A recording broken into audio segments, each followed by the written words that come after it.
कुंडली में 12 भाव और 9 ग्रह होते हैं। ये 12 भाव और 9 ग्रह हमारे जीवन के अलग अलग क्षेत्रों का प्रतिनिधित्व करते हैं। इन ग्रहों का, इन भावों का एनालिसिस करने के बाद ही कोई एस्ट्रोलॉजर किसी व्यक्ति के बारे में जान पाता है, उसके बारे में कुछ फलित कर पाता है। किस भाव में कौन सा ग्रह बैठा है, किस भाव का स्वामी बैठा है, उसका किस ग्रह के साथ में संबंध बन रहा है, कहां पर वो दृष्टि दे रहा है, किन ग्रहों के साथ में युति है, ये सब चेक करने के बाद ही कोई एस्ट्रोलॉजर कुछ जान पाता है।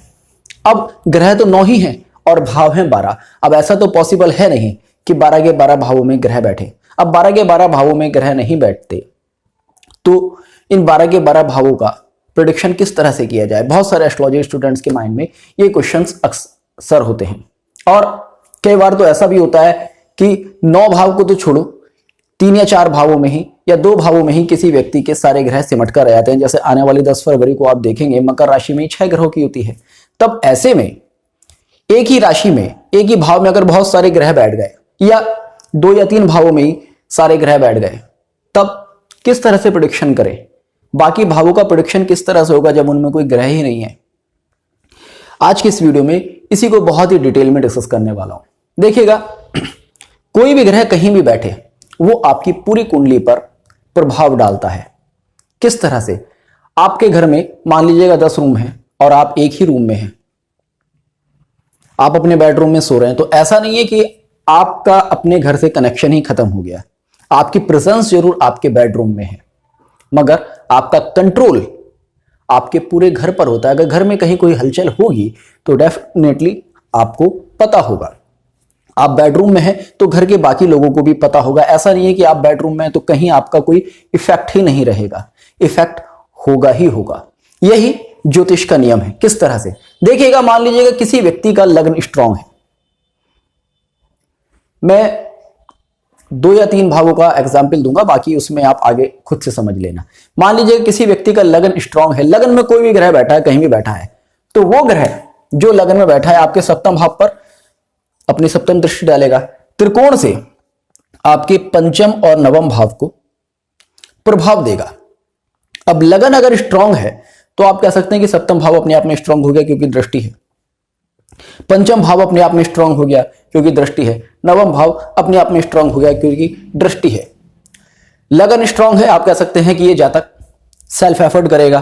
पंचम भाव स्ट्रांग है तो आप कह सकते हैं कि बुद्धिमान भी होगा, इसके पास अच्छी संतान होगी। सप्तम भाव स्ट्रांग हो गया, आप कह सकते हैं कि इसका पार्टनरशिप में जो भी वर्क होगा वो अच्छा होगा या मैरिड लाइफ अच्छी होगी। नवम भाव स्ट्रांग हो गया, यानी कि इसको अपने पूर्वजों का भी आशीर्वाद है, इसको भाग्य का भी साथ है, इसको हायर स्टडीज के भी योग हैं और बहुत सारी चीजें जो भी इन भावों में आती हैं। और जिस भाव का स्वामी लगन में बैठकर लगन को स्ट्रांग कर रहा है, उनके बारे में आप केवल लगन में बैठे हुए ग्रह से फलित ले सकते हैं। भले ही पंचम भाव में कोई ग्रह ना हो, भले ही नवम भाव में कोई ग्रह ना हो, भले ही सप्तम भाव में कोई ग्रह ना हो, तो आपने ये सारा प्रभाव केवल लगन में बैठे हुए ग्रह से देख लिया। अब बात आती है कि लगन में मान लीजिएगा कोई शत्रु ग्रह बैठ गया या फिर लगन ही कमजोर हो गया। डेफिनेटली अगर लगन कमजोर हो गया तो आपका पंचम भाव भी कमजोर होगा, आपका नवम भाव भी कमजोर होगा, आपके सप्तम भाव पर भी प्रभाव आएगा। जैसे कि मान लीजिएगा राहु ही आपके लगन में बैठ गया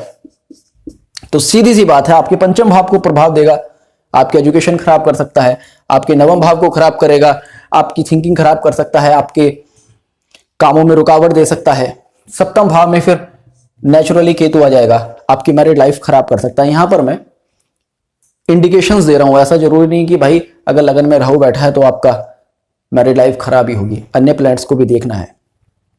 तो यहां पर आप इस तरह से केवल लगन में बैठे हुए ग्रह से देख सकते हैं। अब यहीं पर मान लीजिएगा, जैसे मैंने कहा कि सप्तम भाव में यहां पर केतु के साथ में गुरु भी बैठ गया।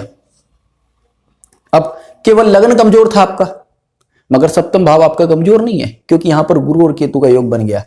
तो यहां पर हुआ क्या, आपका लगन मजबूत हो गया, तो यानी कि आपकी जो डिसीजेज होनी थी वो कम हो गई, लगन को स्ट्रेंथ आ गई, आपके तीसरे भाव को स्ट्रेंथ आ गई, आपके छोटे भाई बहन को स्ट्रेंथ आ गई, आपके 11 भाव को स्ट्रेंथ आ गई, यानी कि आप अच्छा कमा सकते हैं। आपके सप्तम भाव में स्ट्रेंथ आ गई, यानी कि अब आपकी मैरिड लाइफ भी अच्छी चलेगी। तो इस तरह से किसी एक भाव में बैठे हुए ग्रह से आप बहुत कुछ जान सकते हैं। अब मान लीजिएगा आपके दूसरे भाव में शुक्र बैठा है, राशि कोई भी हो सकती है, मैं ऐसा यहां पर 2 नंबर लिखा है, जरूरी नहीं कि यहां पर वृषभ राशि, राशि कोई भी हो सकती है।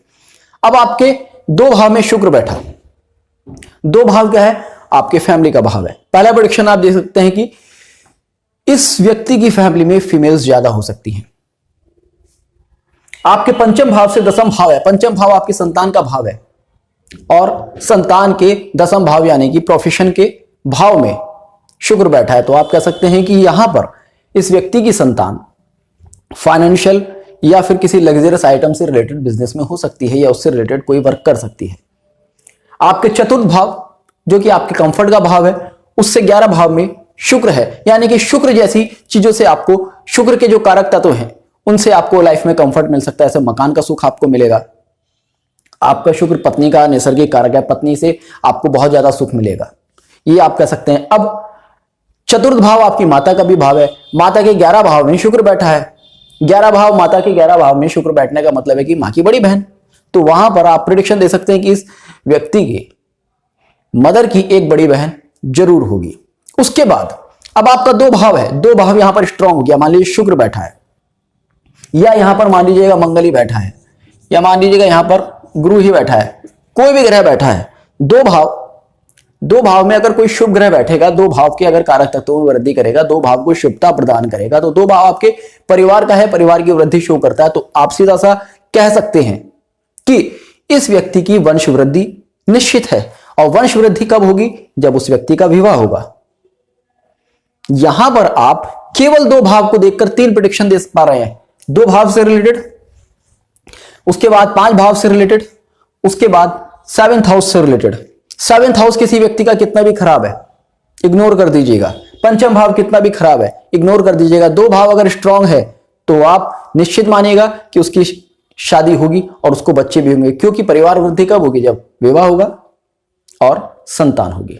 तो इस तरह से किसी एक ही भाव को देखकर बहुत कुछ समझा जा सकता है। अब 2 भाव में बैठा हुआ ग्रह आपके 10वें भाव पर भी अपनी एस्पेक्ट डालता है। तो 10वें भाव पर एस्पेक्ट डालेगा, 2 भाव स्ट्रांग होगा, तो सीधी सी बात है आपका प्रोफेशन भी अच्छा होगा। अब सेम चीज आप ले लीजिएगा, 3 भाव में कोई ग्रह बैठा है, गुरु बैठ गया मान लीजिएगा। 3 भाव आपके क्या है? सेल्फ एफर्ट का भाव है, आपके हाथों का भाव है। तो यहां पर कह सकते हैं कि ये व्यक्ति अपने हाथ से धार्मिक काम करेगा। छोटे भाई बहन का भाव है, मित्रों का भाव है। तो आप कह सकते हैं कि इसके बहुत ही अच्छे स्टेटस के लोग मित्र होंगे। डॉक्टर्स इसके मित्र हो सकते हैं, इंजीनियर्स तो नहीं क्योंकि गुरु है, डॉक्टर्स इसके मित्र हो सकते हैं, बड़े बड़े टीचर्स इसके रिलेशंस हो सकते हैं। इंजीनियर्स में भी वो लोग आएंगे, अगर आए तो, जो कि बहुत ही हायर अथॉरिटी पर हैं, क्योंकि इंजीनियरिंग का कारक मंगल है। मंगल अगर यहां पर बैठता है तब आप इंजीनियरिंग से रिलेटेड प्रेडिक्शन दे सकते हैं। अब 7th हाउस है, आपकी पत्नी का भाव है, वहां पर एस्पेक्ट दे रहा है। तो आप कह सकते हैं कि वाइफ के अंदर भी ये नेचर हो सकती है। और तीसरा भाव क्योंकि आपके मित्रों का भाव है, तो आप यहां पर ये भी कह सकते हैं कि इसकी जो वाइफ होगी, माइट बी पॉसिबल इसके फ्रेंड सर्कल से हो, यहां पर लव मैरिज के योग बन सकते हैं। तो इस तरह से केवल किसी एक भाव को देखकर, एक भाव में बैठे हुए ग्रहों की शुभता अशुभता को जानकर ही किसी व्यक्ति की कुंडली का फलित दिया जा सकता है। अब यहां पर ये उल्टा भी होता है। अगर यही कंडीशन किसी एक भाव में उल्टी हो जाए, यानी कि कोई एक भाव बहुत ज्यादा पीड़ित हो जाए, तो उसके बाकी के भावों के भी शुभ योगों का नाश कर देता है। मान लीजिएगा लग्न पीड़ित हो गया, जैसे मैंने राहु का उदाहरण दिया, या 2 भाव पीड़ित हो गया, 2 भाव पीड़ित हो गया यानी कि मैरिड लाइफ डिस्ट्रॉय हो गई। 2 भाव पीड़ित हो गया, संतान वृद्धि आपकी रुक जाएगी या संतान को प्रॉब्लम दे देगा। 2 भाव पीड़ित हो गया, आपके फेस का स्ट्रक्चर खराब कर देगा। तो इस तरह से पॉजिटिव और नेगेटिव रिजल्ट्स किसी एक भाव में बैठे हुए ग्रह से देखे जा सकते हैं। ये जरूरी नहीं कि 12 के 12 भावों में ग्रह हो। तो होपफुली आपको काफी कुछ क्लियर हुआ होगा कि किसी एक भाव में बैठे हुए ग्रह से किस तरह से बहुत सारे प्रेडिक्शन लिए जा सकते हैं। अगर आपको आज का वीडियो पसंद आएगा तो जुड़े रहिएगा स्टोसूत्र के साथ। मिलते हैं नेक्स्ट वीडियो में, तब तक के लिए जय हिंद, जय भारत।